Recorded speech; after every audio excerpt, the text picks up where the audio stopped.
Welcome everyone. आज हम discuss करेंगे कि क्यों ऐसा लगता है कि 5,000 के एसआईपी से आप कभी भी अमीर नहीं बन पाएंगे। और ये खास करके उन लोगों के लिए जिन्होंने एसआईपी शुरू कर दी है, बट उन्हें केवल 2 या 3 साल हुए हैं। बहुत लोग 5,000 का एसआईपी स्टार्ट करते हैं और सोचते हैं कि टाइम के साथ ये उन्हें रिच बना देगा। लेकिन कुछ सालों बाद जब नंबर्स दिखते हैं तो एक फीलिंग आती है तो कुछ खास ग्रो हुआ ही नहीं। तो आज हम ये समझेंगे कि ये फीलिंग क्यों आती है और एक्चुअली में इसको कैसे फिक्स किया जा सकता है। एसआईपी का कॉन्सेप्ट सिंपल है। Discipline plus compounding equal to wealth.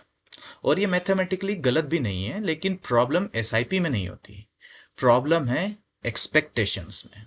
और इस वीडियो में हम ये एक्सप्लेन करेंगे 5,000 का एसआईपी स्लो क्यों लगता है, इसके पीछे का मैथ क्या है और कौन से चेंजेस इसको पावरफुल बना सकते हैं। तो सबसे पहले हम बात करते हैं कि क्यों 5,000 का एसआईपी बड़ा स्लो लगता है।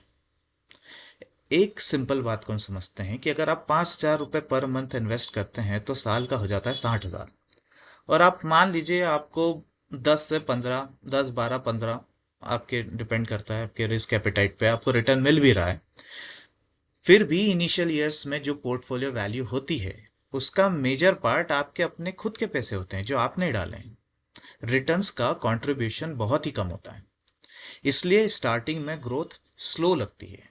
और ये मार्केट का फॉल्ट नहीं है, ये सिर्फ बेसिक एरिथमेटिक है। कंपाउंडिंग तभी पावरफुल दिखती है जब बेस अमाउंट काफ़ी बड़ा हो जाता है, और इसके लिए लगता है इनिशियल टाइम। आप इनिशियल ईयर्स में अप टू 7 ईयर्स आप खुद ही का पैसा डालते रहते हैं, और then after 12 years let's say compounding actual effect दिखाती है। सेकेंड पॉइंट है एक्सपेक्टेशंस वर्सेस रियलिटी। प्रॉब्लम यहीं से स्टार्ट होती है। हम सोचते हैं कि अर्ली स्टार्ट करेंगे, स्मॉल एसआईपी कराएंगे और ह्यूज वेल्थ बन जाएगी। बट रियलिटी ये है कि अर्ली ईयर्स में एसआईपी बोरिंग लगता है, और जब रिजल्ट्स एक्साइटिंग्स नहीं होते हैं तो ये लोग एसआईपी बंद कर देते हैं या डिसिप्लिन को लूज कर देते हैं। तो एसआईपी आपको फेल नहीं करता, इन्वेस्टर्स का पेशेंस फेल करता है। आपको टाइम देना पड़ेगा, एक बहुत ही सिंपल बात है। अभी बात करते हैं कि इस प्रॉब्लम को फिक्स कैसे किया जा सकता है, और यही सबसे इंपॉर्टेंट पार्ट है। और मैं इसको 3 स्टेप्स में ब्रेक करता हूँ। सबसे पहला है स्टेप अप करें। पहले साल 5,000, दूसरे साल 5,500, तीसरे साल 6,050।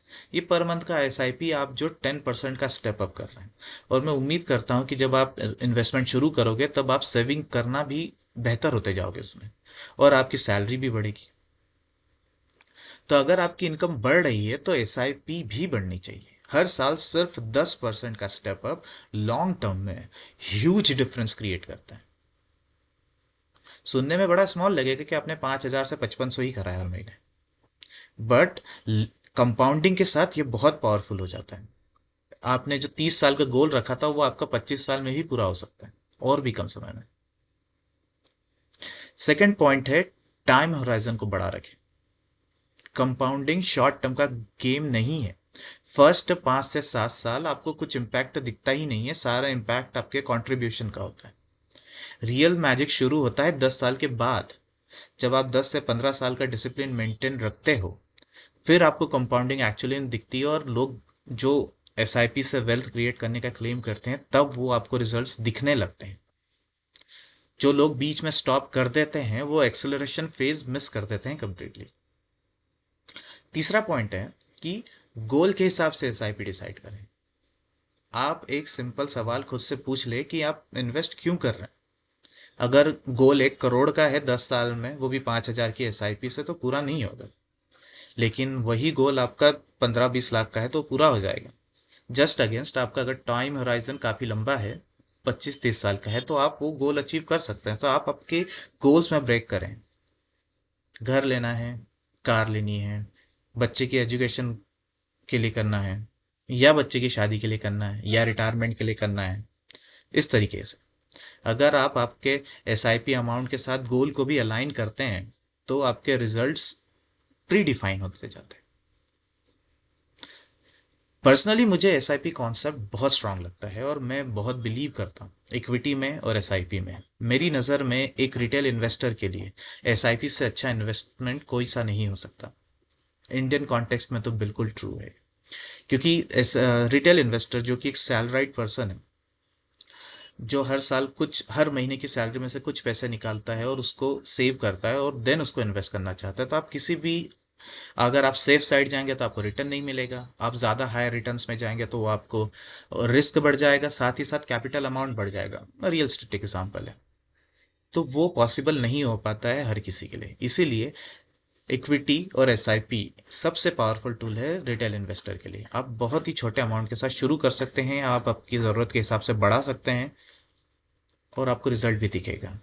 लेकिन एसआईपी को ब्लाइंडली स्टार्ट कर देना और फिर रिच होने की एक्सपेक्टेशंस रखना, ये गलत अप्रोच।